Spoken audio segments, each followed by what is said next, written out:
पश्चिम बंगाल विधानसभा चुनाव में बीजेपी की हार के बाद उसके बुरे दिन शुरू हो गए हैं। जहां एक तरफ पार्टी में बगावत छिड़ी है तो दूसरी तरफ अब टीएमसी के बागी बीजेपी का साथ छोड़ घर वापसी कर रहे हैं। मुकुल राय ने बीजेपी को छोड़ टीएमसी का दामन थाम लिया है, लेकिन बगावत का ये सिलसिला यहीं तक नहीं रुका, बल्कि अब तो बीजेपी में भागम भाग का दौर तेज हो सकता है, क्योंकि टीएमसी में जाने वाले नेताओं की लिस्ट लंबी होती जा रही है।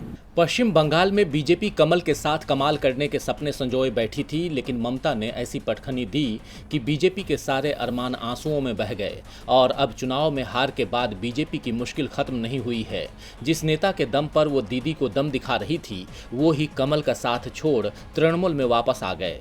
मुकुल राय ने बीजेपी को छोड़ टीएमसी का दामन थाम लिया है, लेकिन अभी तो सिर्फ शुरुआत है। बंगाल में असली पिक्चर तो अभी बाकी है, क्योंकि कहा जा रहा है कि कई और बीजेपी नेता भी फिर से टीएमसी में शामिल हो सकते हैं। इस बात को और बल तब मिला जब बंगाल बीजेपी अध्यक्ष दिलीप घोष की बुलाई बैठक में पार्टी के सांसद शांतनु ठाकुर और 3 अन्य विधायक नहीं पहुंचे।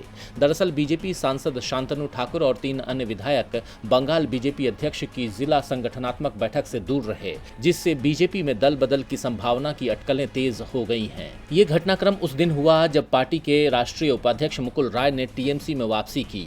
इस मसले पर सवाल पूछे जाने पर दिलीप घोष ने कहा कि ये बैठक ज्यादातर पार्टी के मंडल अध्यक्षों और जिला कार्यकर्ताओं को लेकर थी। उन्होंने कहा कि हमने सभी को आमंत्रित किया था, सांसदों को भी आमंत्रित किया गया था, लेकिन मुझे बताया गया है कि वो दिल्ली गए हैं।